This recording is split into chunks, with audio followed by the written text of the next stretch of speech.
Enquanto vocês abrem a Bíblia, em 1 Samuel, capítulo 22, eu quero dizer que a comunidade do Cristo Vivo ali no Jardim Ângela, Ponto Zona Sul, os saúdam com a paz de Jesus. Amém? Nós estamos num trabalho inicial ali e a expectativa é que Jesus agregue a esta família espalhada por todos os cantos, salvos.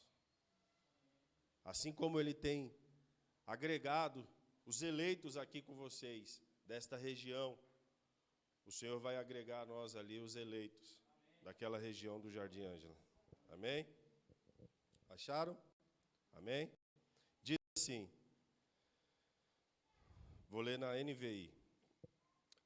Davi fugiu da cidade de Gate e foi para a caverna de Adulão. Quando seus irmãos e a família de seu pai souberam disso, foram até lá para encontrá-lo.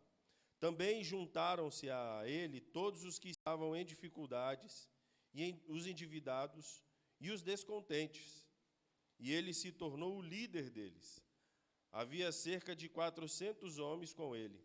De lá, Davi foi para Mispa, em Moabe, e disse ao rei de Moabe: posso deixar meu pai e minha mãe virem para cá e ficarem contigo até que saiba o que Deus fará comigo? E assim Davi os deixou com o rei de Moabe, e lá eles ficaram enquanto Davi permaneceu na fortaleza. Contudo, o profeta Gade disse a Davi: não fique na fortaleza, vá para Judá. Então Davi foi para a floresta de Herete. Amém? O texto que a gente leu aqui, ele situa-se ali na história ali de Israel, no começo, no início da ascensão de Davi. Nos capítulos 16 e 17, a gente vê Davi sendo guerreiro bem-sucedido nas batalhas. A gente vê os israelitas cantando que Saul matou milhares, mas Davi matou dezenas de milhares. Então Davi começa a ganhar o carisma do povo. E isso ele já tinha sido ungido por Samuel, pelo profeta Samuel, o sacerdote Samuel.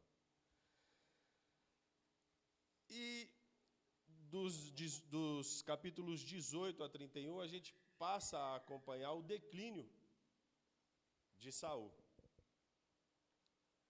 E aí, esse texto situa-se dentro deste grande fato da história de Israel.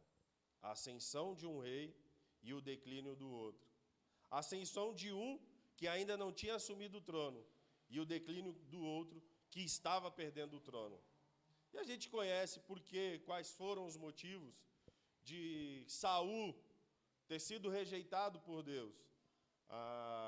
Até ontem, a gente estava... Se a gente tem um grupo de debate, em casa eu tenho uma esposa que sempre conversa comigo das Escrituras. E eu acho isso fantástico. E a gente estava conversando a respeito dessa atitude, né, Desculpa, gente. Estava conversando com o meu sogro e a minha esposa. Foi ontem, na casa do meu sogro. E a gente estava conversando sobre a questão do declínio de Saul. E meu sogro falou, engraçado que Davi era segundo o coração de Deus e fez tantas atrocidades, né? Em um dia só, em uma semana. E aí eu falei para o meu sogro, olha, não é o fato de as Escrituras dizerem que Davi era segundo o coração de Deus, que ele era um cara fenomenal, espetacular e fora da média. Não, é gente como a gente. Tanto que as falhas de Davi só mostram como Davi era um ser humano comum. Mas Deus estava com Davi E Deus estava usando Davi para um propósito. E essa era toda a diferença. Então eu disse ao meu sogro, quando Deus escolhe Davi, é porque o povo primeiro rejeitou o reino de Deus, o governo de Deus, e quis se assimilar aos outros povos, e desejaram um rei, uma figura de um rei ali, para governar eles. E Samuel chegou até a se entristecer. E Deus disse para Samuel, na nova versão do Arthur, baixa a bola, que antes de você achar que você está sendo menosprezado pelo povo, o povo está rejeitando a mim. E aí então Deus diz, vou escolher um agora segundo a minha vontade, segundo o meu coração. Nada disso tornava Davi especial, mas o especial era o propósito de Deus. Amém?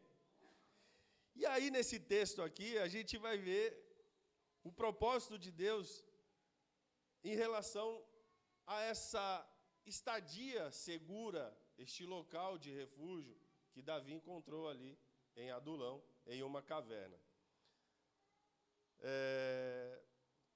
Conforme a ascensão de Davi estava ganhando grandes proporções, o povo estava começando a propagar o sucesso de Davi nas batalhas, Saul então percebeu que estava tendo alguma coisa ali da vontade de Deus sobre a vida de Davi.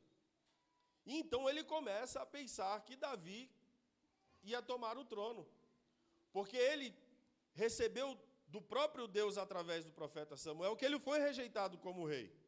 Então ele já começou a ver que Davi era um grande pretendente para suceder o trono, para assumir o trono. E então ele começa a perseguir Davi.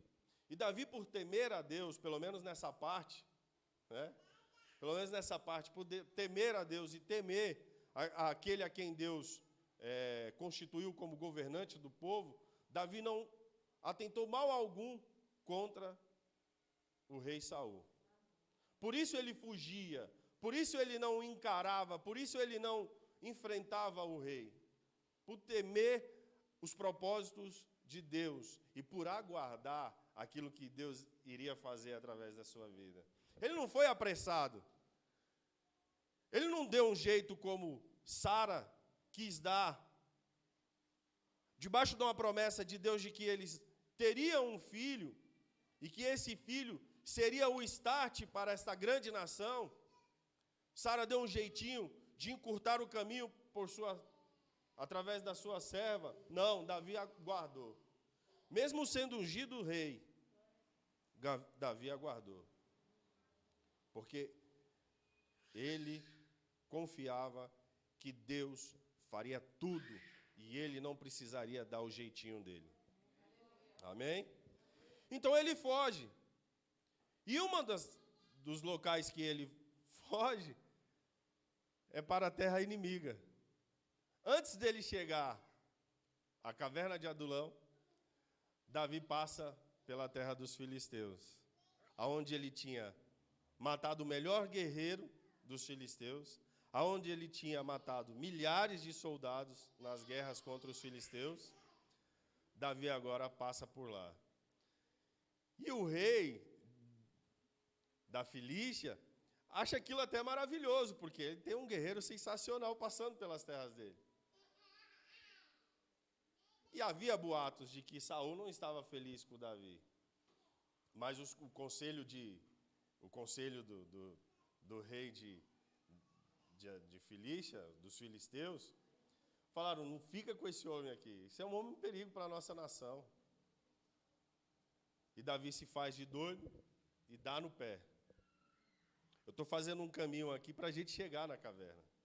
Para a gente entender um pouquinho o que estava acontecendo com Davi. Porque Davi estava passando por apuros, perigo de morte. Sua vida estava em perigo. E ele teve que passar por terras inimigas, teve que deixar sua família. Apesar dele estar servindo o rei, e isso era um privilégio, o rei o desejava matar, e ele teve que fugir. Os seus irmãos não lhe davam crédito. Davi, então, foge. O rumo de Davi é a fuga. E parece ser estranho para um homem que foi escolhido por Deus, para um homem que era segundo a vontade, segundo o propósito de Deus, para um plano ser executado em fuga. Isso parece ser contrário, porque nós temos o leve engano de achar que, por sermos filhos de Deus, por sermos amados por Deus, aflições não podem nos cercar. Que nós não devemos fugir para um lugar de refúgio. Nós achamos que nada pode nos acontecer. Mas nós olhamos aqui um homem que foi consagrado para ser rei, fugindo, temendo a própria vida. Temendo um homem que foi rejeitado por Deus. Então a caverna foi para Davi um lugar de refúgio. A gente leu aqui no versículo 1. Naquele momento de apuros, a caverna de Davi, de Adulão, era o melhor lugar para Davi estar. E isso não quer dizer que em sua vida as cavernas eram os lugares melhores para ele se encontrar, para ele se refugiar, para ele se sentir seguro. Naquele momento, a caverna foi uma passagem de segurança. O interessante é que no Salmo 57, no verso 1, o próprio Davi diz: misericórdia, ó Deus, misericórdia, pois em ti minha alma se refugia. Eu me refugiarei à sombra das tuas asas, até que passe o perigo. Às vezes, as pessoas procuram lugares visíveis e apalpáveis, porque isso nos traz segurança, ver, tocar, porque talvez tenhamos um pouquinho de incredulidade em nós, e agimos como Tomé: deixa eu tocar para ver se é mesmo, deixa eu ver se esse lugar é seguro mesmo, deixa eu ver se isso aqui é fixo, se isso não vai cair, se não vai desmoronar. Mas Davi, no momento de angústia, Davi escreve um salmo, e ele diz: eu me refugiarei na sombra das tuas asas. Misericórdia, ó Deus, misericórdia. Interessante que, neste local onde Davi estava escondido, foi ali que Davi teve a oportunidade de encontrar novamente a sua família, os seus pais. Porque quando Davi foi ungido rei, dentro de sua própria casa, ele não tinha muito valor. Davi servia para cuidar das ovelhas do pai, ficar no campo. E Davi relata que, por estar sozinho no campo, ele passou alguns perigos para proteger as ovelhas do pai. Matou um urso, teve que lidar com um leão. E quando Deus leva Samuel até lá, fala: nenhum desses homens a quem vocês apreciam, viu, Jessé? Nenhum desses homens aqui, dos seus filhos, que são guerreiros, são homens bem vistosos, nenhum desses Deus se agrada. Deus se agrada daquele que está lá no campo, sozinho.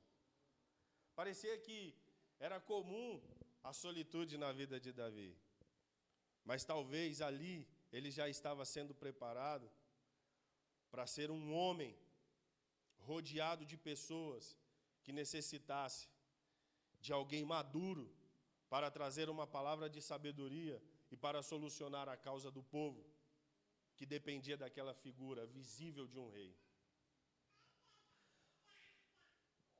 Eu vejo isso também na vida de José. José precisou da solidão, José precisou do desprezo da família para se tornar homem e virar um grande governador, não só da sua própria vida, mas daqueles que precisavam de uma figura visível debaixo do poder invisível, surreal, extraordinário e surpreendente de um Deus que tem todo o universo na palma de sua mão controlando com governo soberano. Tudo está no controle da mão desse Deus.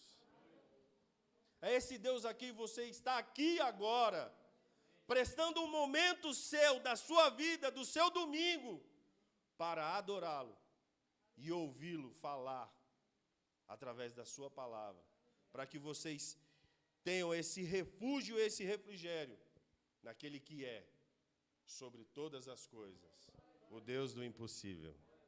Aleluia, aleluia. E agora, Davi é alguém para a família, porque a família vai ao encontro dele. Talvez a família esteja temerosa por aquilo que Saul poderia fazer aos seus pais, poderia ser um alvo para desestabilizar Davi. E então essa família se achega, os pais se achegam até Davi.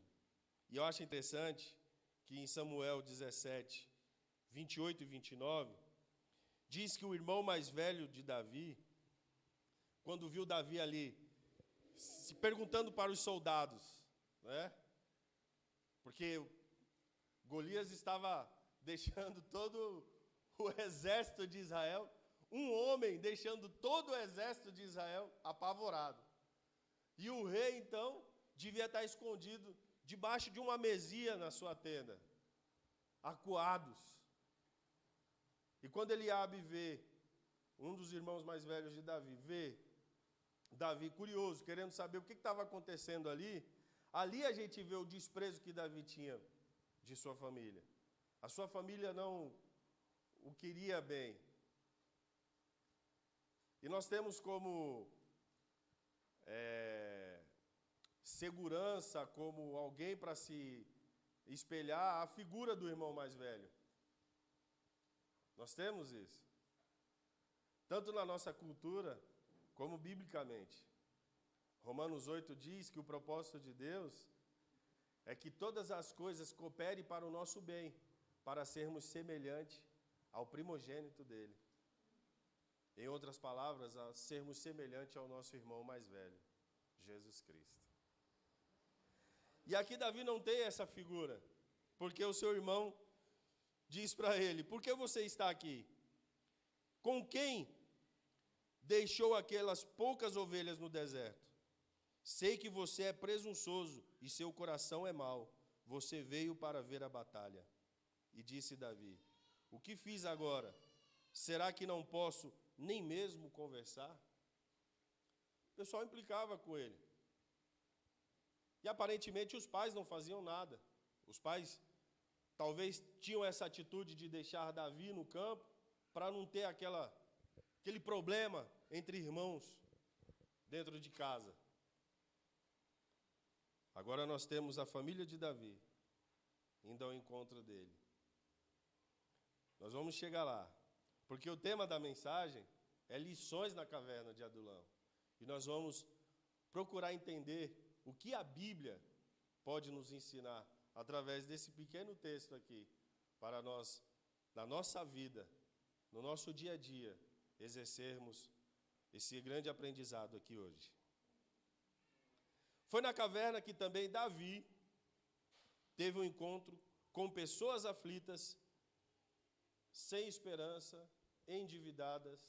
Olha aí no versículo 3.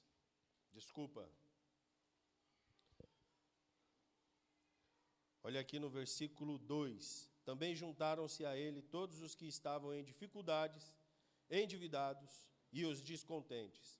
Ele se tornou o líder deles. Havia cerca de 400 homens com ele. Pessoas endividadas, pessoas em dificuldades, pessoas que para aquele reino não tinha valor algum. E o que elas encontrariam na figura de um fugitivo? O que eu vejo aqui não é a figura de Davi para trazer solução à vida desses homens. Eu acredito que a esperança desses homens não estava no que Davi podia fazer, mas o que Deus poderia fazer através da vida de Davi. Por isso esses homens se achegam a Davi. E esses homens se tornam os valentes de Davi.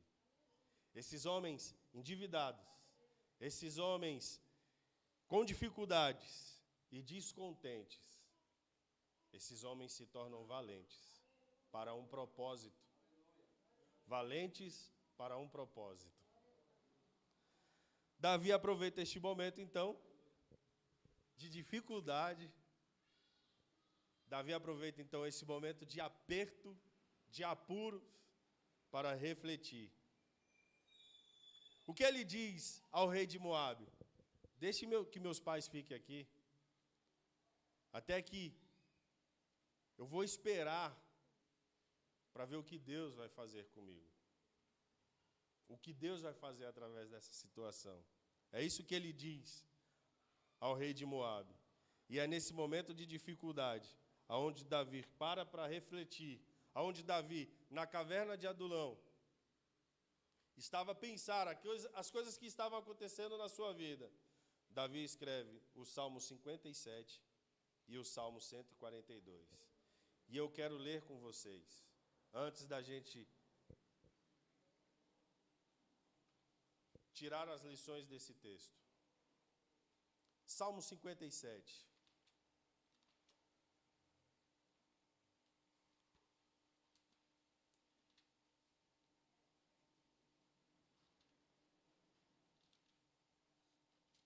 Diz assim: misericórdia, ó Deus, misericórdia, pois em ti a minha alma se refugia.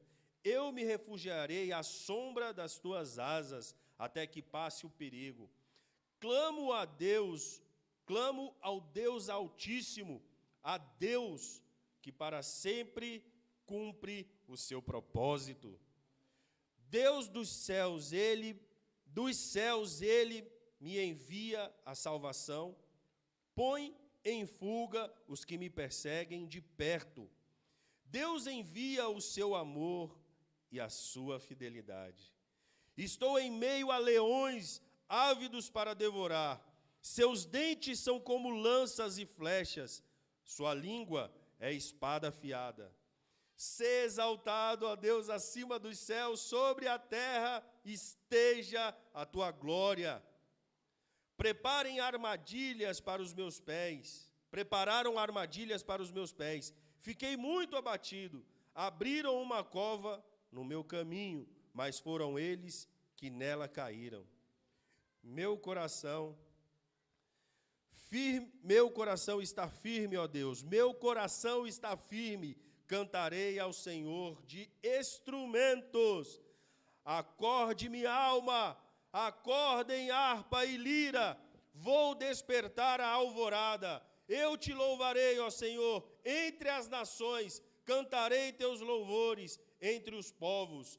Pois o teu amor é tão grande que alcança os céus. A tua fidelidade vai além das nuvens. Sê exaltado, ó Deus, acima dos céus. Sobre toda a terra esteja a tua glória. Aplauda ao Senhor.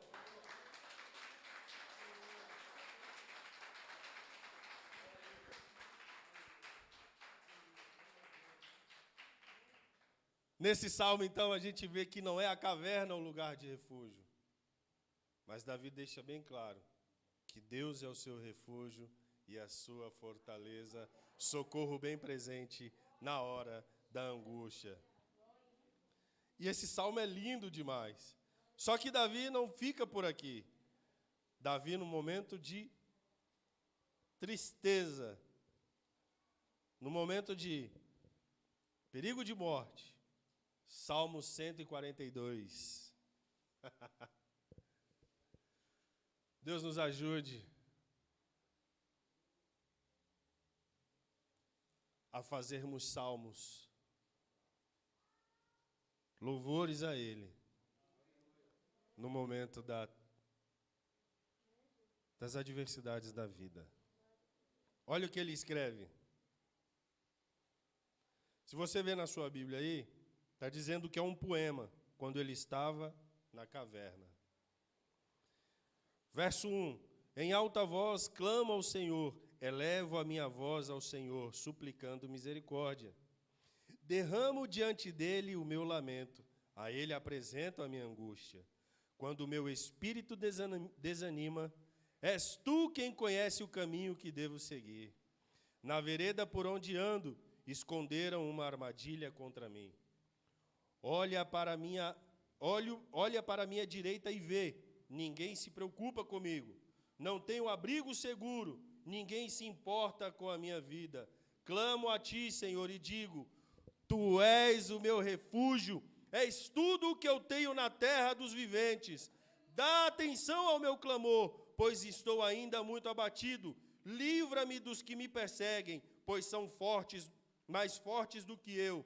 Liberta-me da prisão e renderei graças ao teu nome. Então os justos se reunirão à minha volta, por tua causa, da tua bondade para comigo.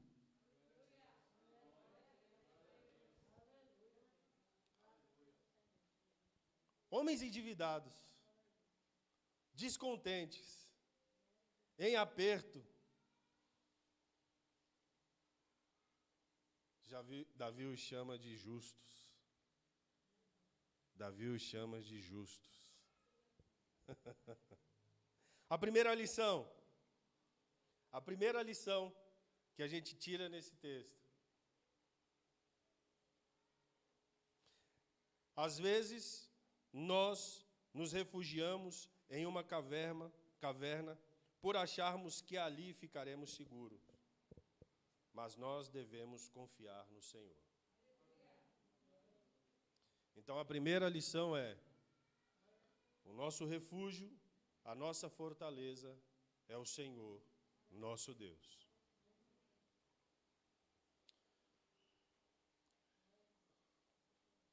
Quantas pessoas ainda estão refugiadas, ainda estão em cavernas, devido ao momento que a gente está vivendo? É uma situação muito complicada. Sabemos, milhões de pessoas morreram, sabemos, e estamos entristecidos.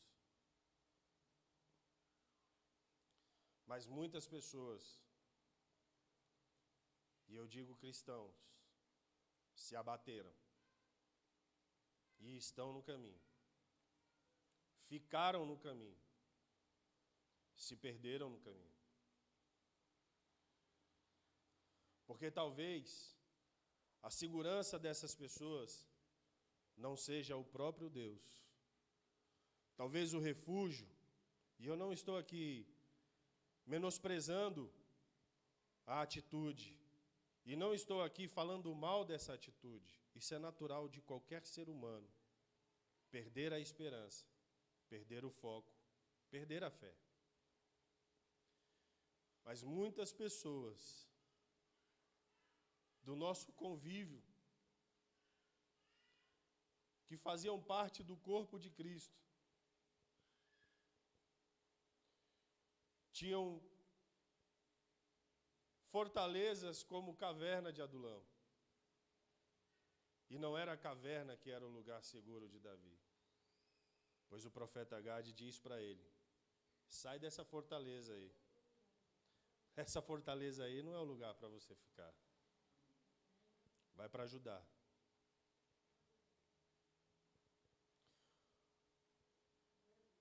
Em todo o Antigo Testamento, Judá era um lugar seguro, porque ali estava a presença de Deus. Aonde você tem se refugiado? Ou aonde você tem pensado em se refugiar? Nos momentos de aflição, nos momentos de angústia? Aonde você tem passado os seus olhos na busca de um lugar, de uma fortaleza? Aonde você tem procurado isso? Na sua dificuldade, o que você tem feito? Deus é o seu refúgio? Deus é a sua fortaleza? Então mantenha os seus olhos fixos no Senhor Jesus, o autor e consumador da sua fé, da sua salvação. Aleluia. O Senhor Jesus disse em João 16:33, eu disse essas coisas para que em mim vocês tenham paz. Neste mundo vocês terão aflições, contudo, tenham ânimo, eu venci o mundo. Em outras palavras, não estou aqui fazendo alegoria entre caverna e Jesus, entre caverna e a rocha, não. O texto não faz nada disso. O texto não aponta para Jesus como a caverna segura das nossas vidas. Mas o que eu estou querendo dizer aqui é que se você precisa de um refúgio, se você precisa de uma fortaleza, se você precisa de um local onde você se senta abraçado com braços fortes, firmes e poderosos, olhe para Jesus.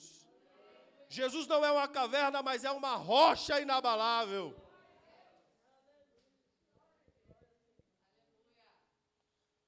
No momento em que nós estamos vivendo de pandemia, o que tem nos abalado? Olhe para Jesus. Olhe para Jesus. Ele venceu. Ele venceu. Ele venceu. E não há vírus que derrotará os filhos de Deus. Mas quando eu digo isso, eu digo num contexto muito amplo. Eu digo num contexto de vida eterna. Porque muitos se abalaram na fé por perder os entes queridos. E nesses momentos é difícil trazer uma palavra de consolo, uma palavra de ânimo, é difícil. Mas a única coisa que nós podemos dizer é: creia que o melhor já está vivendo, porque Jesus venceu o mundo para que nós tenhamos vida. O mundo oferece morte, Jesus oferece vida.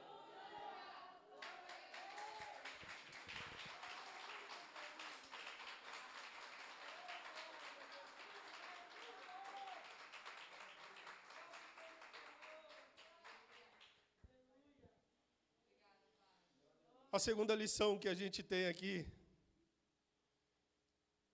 é que Davi foi menosprezado pela família, mas agora ele é alguém que pode oferecer o escape.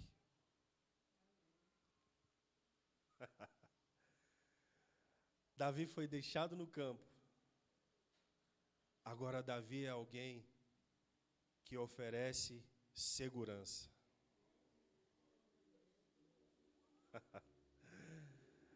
O que nós temos sido, então, para os nossos familiares? Veja o contexto. Fuga por causa da perseguição do rei Saul. Fuga da família, fuga de Davi. Os nossos familiares estão em fuga na pandemia. Estão procurando uma coisa segura. E quando tudo estava bem, eu não estou generalizando, mas há os incrédulos que zombam da nossa fé. E eu não estou falando mal de família, mas no tempo presente, há muitos de nossa família que está procurando refúgio. E agora estão com os ouvidos até abertos para ouvir a respeito da sua fé. A lição que a gente tem aqui é não desfazer, mas acolher. Porque mesmo que nós estejamos também neste momento, nós temos uma segurança e nós podemos oferecer essa segurança que é Jesus Cristo. O que você tem a oferecer para a sua família? O que você tem para oferecer à sua vizinhança que está em apuros e está aflito? Há pessoas que estão até em depressão. E a paz que excede o entendimento, que deve reinar, que deve transbordar o coração do cristão, nós podemos oferecer. Nós podemos.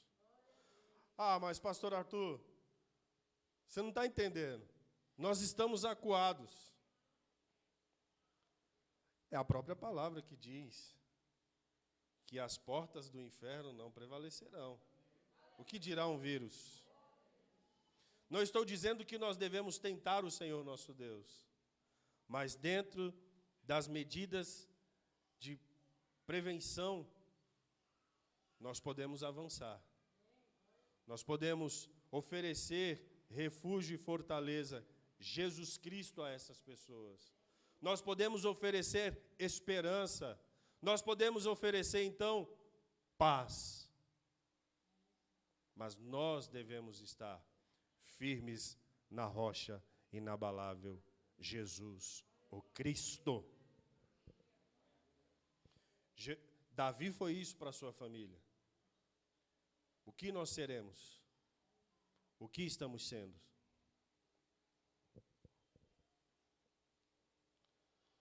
Gálatas 6:10. Portanto, preste bem atenção nessa palavra. Enquanto temos oportunidade, façamos o bem a todos, especialmente os da família da fé. A atitude de Davi foi fazer o bem.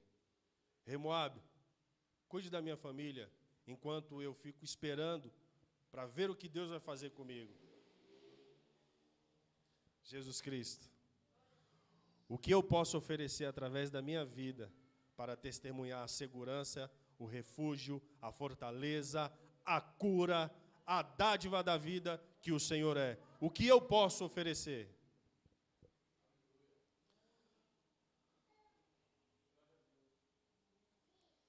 E não é só isso. Pessoas se achegaram a Davi. Os nossos vizinhos estão aí. Às vezes a gente fica querendo entender a parábola do bom samaritano. E às vezes a gente acha que é uma pessoa na calçada que a gente tem que parar, cuidar das feridas, estender a mão, oferecer um lugar seguro. E Jesus diz que o nosso próximo é o nosso vizinho. Ele está à beira do caminho. Ele está ferido, está machucado, porque é isso que o pecado impregna, é isso que o pecado causa nas pessoas sem Cristo. Feridas, morte, desilusão. E nós temos para oferecer, através da nossa vida, o caminho, a verdade e a vida.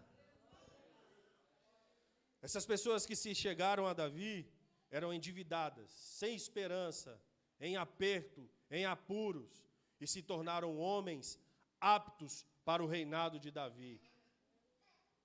Que as pessoas que se achegam a nós sejam pessoas como nós, aptos para fazer a obra de Deus. Que nós não sejamos conhecidos como acuados, mas aqueles que avançam, porque nós somos os valentes de Jesus Cristo. Eles encontraram em Davi uma figura de liderança. Nós temos em Jesus o líder supremo, o pastor supremo, aquele que dá a vida pelas suas ovelhas.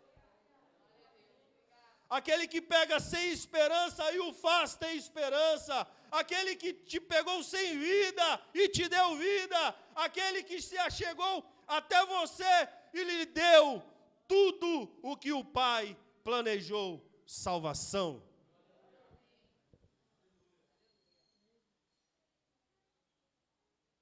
Eu vi essa semana um texto que dizia que as pessoas se enganam à procura da felicidade. E se enganam mesmo, porque a felicidade ela não está aí para ser procurada, mas a felicidade está procurando aqueles que creem que Jesus é a paz, que Jesus é a alegria que o homem precisa. E você foi encontrado, você não precisa procurar a paz. O líder que você tem, ele trouxe alegria para a sua vida. Faça, então, como Davi, que as pessoas que se achegarem a você tenham esperança. E a terceira lição é que as dificuldades para nós, ela possui um propósito. E nós devemos, nesses momentos, manter a prática da reflexão na palavra de Deus e da oração. Nós lemos aqui o Salmo 57 e o Salmo 142, que Davi fez na caverna. Nós temos a prática, no discipulado, lá na Ponto Zona Sul, de fazer o devocional e apresentar esse devocional nos encontros. E essa prática tem feito a gente pensar mais nessa questão nesses momentos difíceis, estar escrevendo coisas tão lindas, tão cheias de esperança, tão cheias de segurança, porque nós estamos, nos momentos de dificuldade, tentando se relacionar, tentando manter essa piedade, essa devoção, essa entrega, esse relacionamento com Deus. O triste é ver muitas pessoas que deixaram a prática de meditar nas Escrituras e de orar. E você vê isso por causa do resultado. Não tem mais esperança, não tem mais fé. Outrora se alegrava conosco. Outrora sorria. E agora onde está?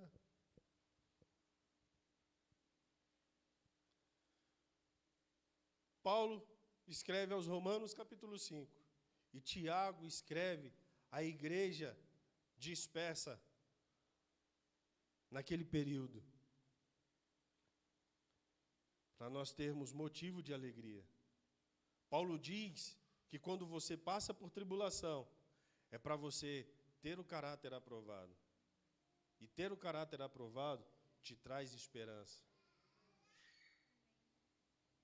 E Tiago diz que a gente tem que se alegrar, porque ser aprovado, ser provado, nos traz o selo de provação de Deus, a maturidade espiritual, a firmeza na fé.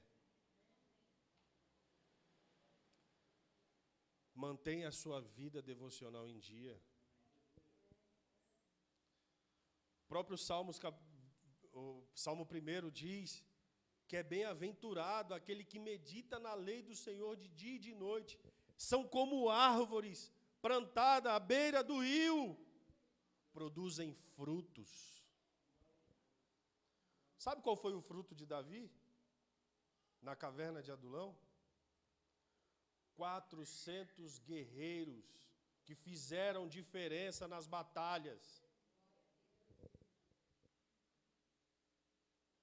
Quais são os frutos que nós estamos produzindo? Quais são os frutos que nós estamos produzindo? Estamos meditando na lei do Senhor?